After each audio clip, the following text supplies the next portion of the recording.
I'm here with Tess Coody, who's a healthcare strategist, currently serving as a strategist at Trinity University. And so good to see you. So good to see you too. I have missed you. Absolutely. My It's friend. been long. I first met Tess at, I would say probably about 7 years ago, when you were the CEO at Resolute Health, That's right. when you were in the early stages of putting together the strategy and the vision of what you wanted, that very integrated community focused care model, bringing that to New Braunfels. Yes. And I very much enjoyed our work there, and I'm so did. glad you made some time today to meet So with glad us. to see you. It's good to see a fellow,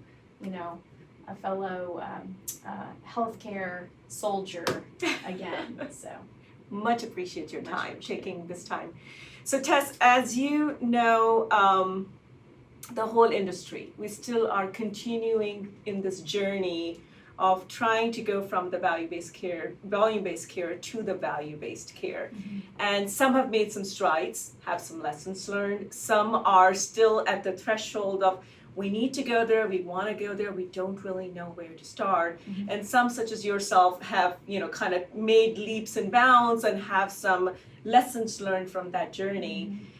In your opinion, organizations who are either on this journey or wanting to get on this journey to shift to value-based care, what would be your advice to them on where to start from, kind of what to watch out for? I think we all thought that by 2018, staring down the barrel of 2019, we'd be there, right? Yeah. Like, we all talked about having a foot on the boat and a foot on the dock, and that it was unsteady and it was awkward. But, within the next 10 years, we would be fully on the boat and down the river of value-based care. And that's clearly not happened. And so I think for many of us, that's both frustrating and in some ways disappointing, but also maybe raises some questions about how and what is value-based care? How do we get there? Is that the right thing to do? If there's resistance in the system to that, are there good reasons for there being resistance? Or is it just an affect of a stultified system that is unwilling or unable to change? And what would we have to break down in that system to even consider a new model, whatever that ends up being? So, I think all in all, the mistake that I made, or that we have made collectively, is assuming that people are both intellectually and emotionally, the players in the healthcare system, that they're intellectually and emotionally ready for what makes value-based care work, right? So a key component of value-based care is human-centered, right? It must be human-centric and human-centered. We used to say patient-centered, right? I would really say it's really human-centered. And so how do we bring human-centered design thinking to that work? And so perhaps before you can even get into a strategic conversation about the new business model that must develop in order to make values-based care successful, might need to begin with the cultural conversation about how do we as individual actors or teams within the healthcare system make the shift to human-centered delivery of care. And that might provide a foundation on which we can build so that when the incentives are aligned with that, it's an easier leap, right? Absolutely. And so by that I mean, there's no reason why a predominantly fee-for-service based service line, let's call it women's services, why you couldn't look at women's services and say, well, how can we take the concepts of behavioral economics and human-centered design, think about the ways we'll use digital innovations and data to make even the delivery of fee-for-service volume-driven care more efficient and more human, with better health outcomes. I think we could do all that right now in a fee-for-service environment and find ourselves on the other side of that in a much better position with a much better attitude and orientation for adopting a new value-based care model when the incentives followed. Does that make sense? Absolutely. And I remember even when we were working through the sort of the vision and how do we take this vision of I think the word you had used was it's all about connecting community, Mhm. right? I mean, moving from it's about a hospital and the providers and the workflow and technology, kind of taking it beyond person-centric, consumer-centric, but it's really about, integrating the resources within the community. And you were a big champion of integrating innovation and not limiting it to just technology innovation, but it really is organizational innovation on that. Would you mind speaking to that? How did you approach the whole idea of leveraging digital innovation to really make this leap? So the first part of that, I think, is this idea that healthcare is delivered in a kind of commons sort of way, right? So, it's hard to get your mind around how do you scale or how do you innovate across an entire industry, Yes. a country. And so, and there's also the sense that it's hard to have an immediate impact at that level. So the idea was if we could do that at a community base, right, in a community environment, where health is viewed as an asset that the commons should be managing anyway, right? Because there is an immediate impact to the health of your neighbor on your quality of life, whether you realized it or not. The first step was to make those sort of light bulbs go off. That the collective health of our commons, of our community, impacts our overall quality of life, our economy, all of those sorts of things. That if we could kind of begin a shift around, okay, we may not can change the world, but we can change this.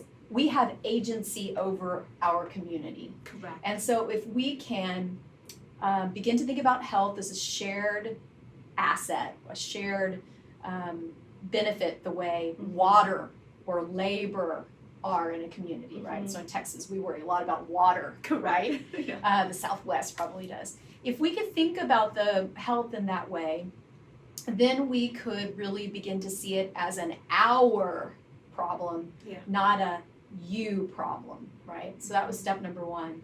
So then how do you enable, once you get to that way of thinking, how do you enable that kind of thinking? How do you provide insights that will lead to good thinking on that topic? And the thing we realized right away is not only was our sense of health siloed person by person or family by family, the data that followed your health was also siloed. Absolutely. Right? And so we had no insights, almost no insights, even just at a community level, right? Funny enough, you could kind of get big global insights about health or, congressional district-wide or statewide or the United States of America. But if you just wanted to look at what's the health of New Braunfels, Texas, Guadalupe County, Comal County, right? At that level, it became very difficult to do. The data didn't find itself, right? Those data points didn't find each other. So we realized we needed to break down silos in data, and we needed to really clinically integrate providers, and we needed to foster a data exchange, right? And that data exchange should not just happen on the back end, just for the providers, that the voices of the customers and the end users needed to be at the table for that data exchange. And in fact, they needed to have some agency of their own, right? To act independently, to share that information to the right people and the right actors at the right time, right? And that we as a system tend to distrust that.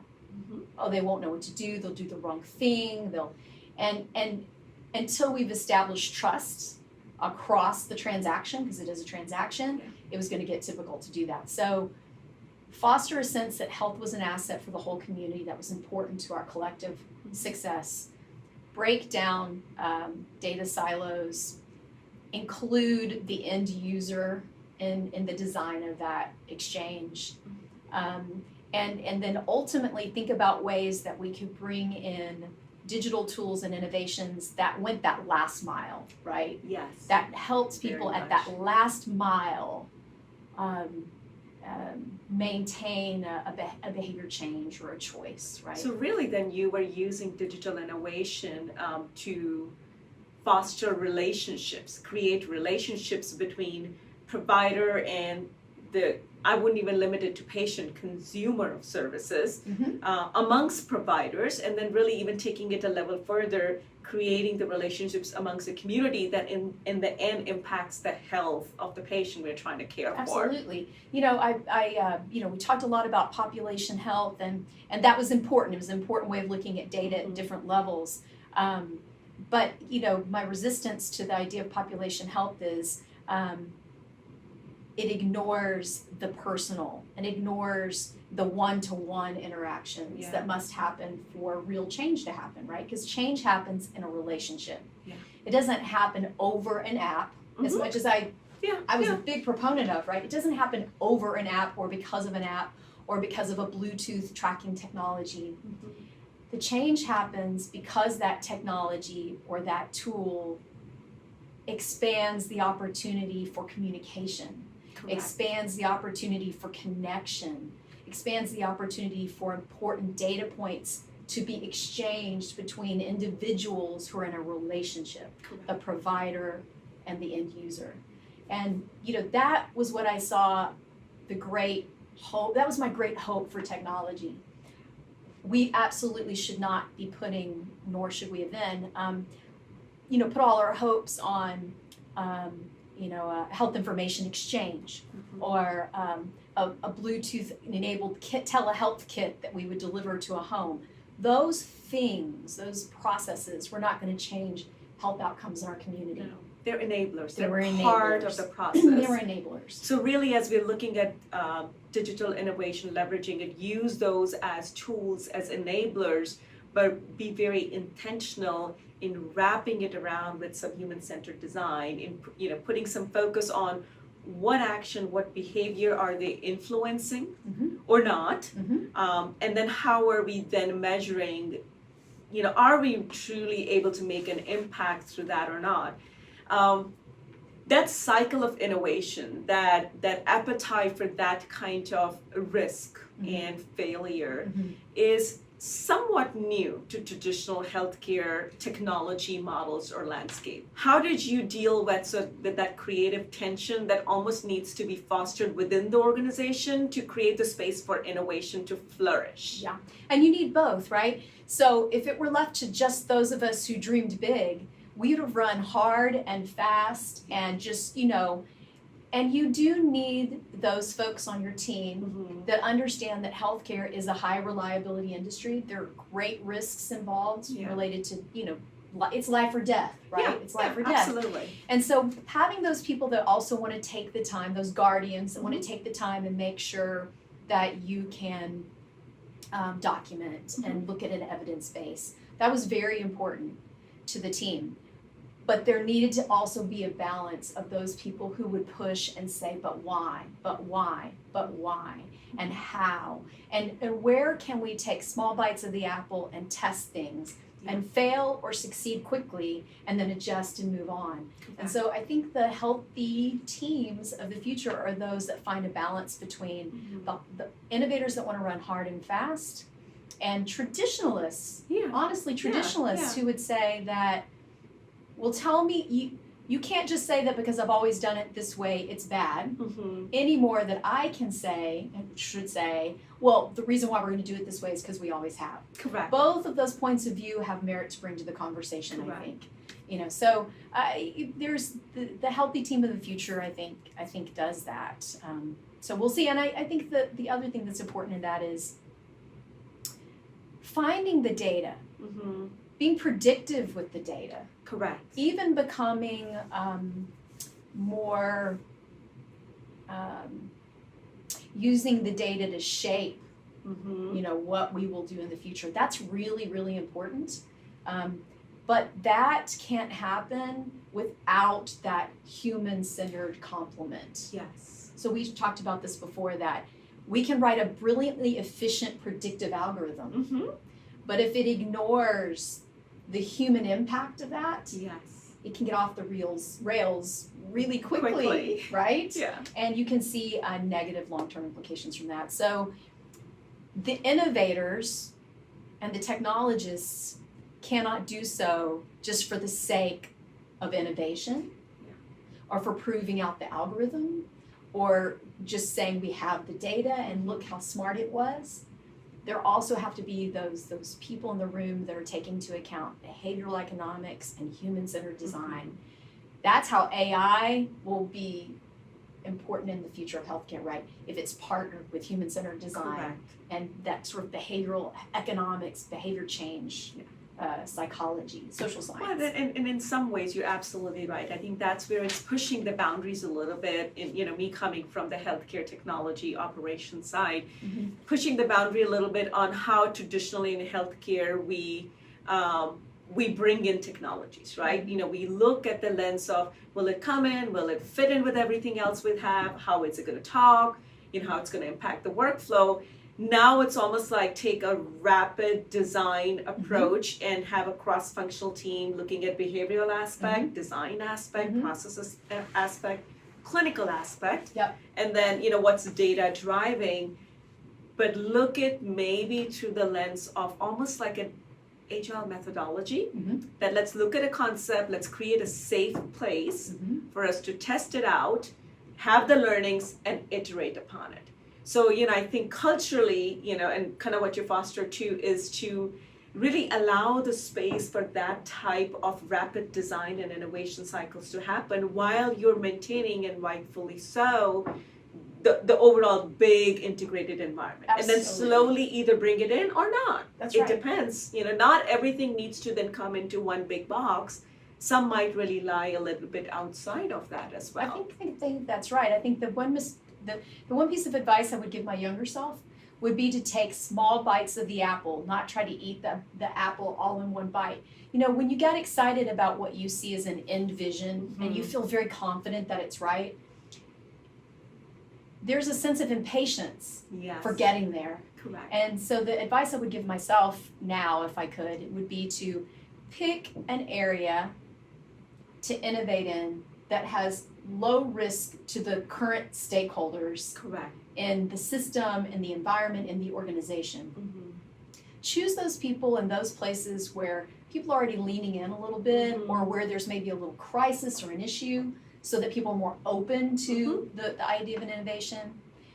Bring those principles of human-centered design and behavioral economics, coupled with the need for there to follow evidence-based care guidelines, and iterate in that area, show an early win, and then people go, and you've also then made advocates, Absolutely. Right? And maybe even advocates of people who've intentionally chosen to be part of this, who others would say would be the last people to want to see change, right? And so if you can find a little area there and then grow that, you've done two things. One, you've shown that we can change as an organization or as an entity and it not bring the entire organization to its knees. Correct. But two, you've built competencies Yes, very much in so. people who then can teach others. And then it's not always a top-down thing. Top-down. It can be kind of a bottom-up thing. So I think that make haste slowly might be good. Might be a good advice. And the other piece of advice I would have given myself is it's more important to be successful than it is to be right. And that's a nuanced difference. But in innovation and change in a very entrenched industry, when you're thinking long range and you have maybe a very, very forward-thinking vision, it's important to know the difference. Absolutely. So anyway, I think those are some beautiful learnings. So, I'm reflecting on some of the clients we're working with who are embarking on this journey.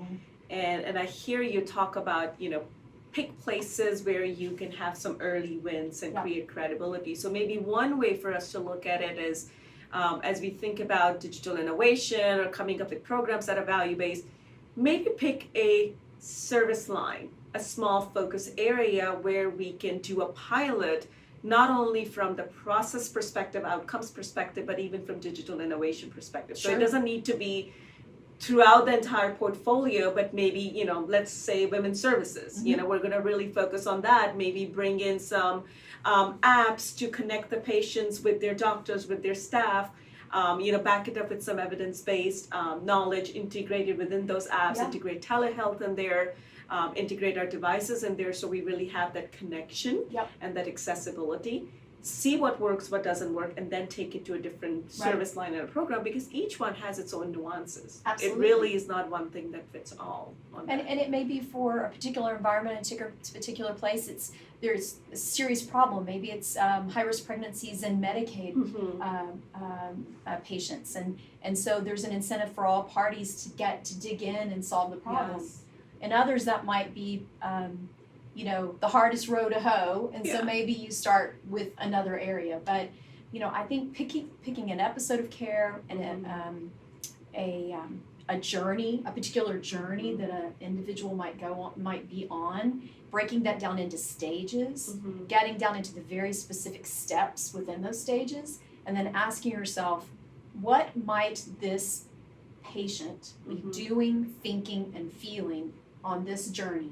In effect, you've mapped their experience, and that's how you could get at where the high points and the low points, the pain points are Yes. for all the actors on backstage, and that helps you hone in on where you need to innovate. Does that make sense? Absolutely. I think too often what we want to do is we know where to innovate. Yeah. We know where the pinch points are, we know where the pain points are, and we may be right. But unless we've taken the time to sort of map the experience of all the important stakeholders in that episode of care, the provider, the patient's family, the payer, we may be wrong. There may be a learning, there may be an aha moment that we didn't realize.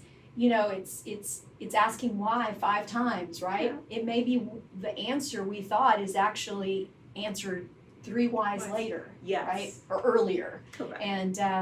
And so I've become a big proponent of taking a pause, a breath, and taking what the technologists use in UI UX and applying that more broadly to episodes of care, to a service journey, to the delivery of it could be a particular joint replacement, and how you move through an operating room from how you take the patient from admissions to discharge, right? It could be registering someone at the front desk for whatever that episode of interaction is.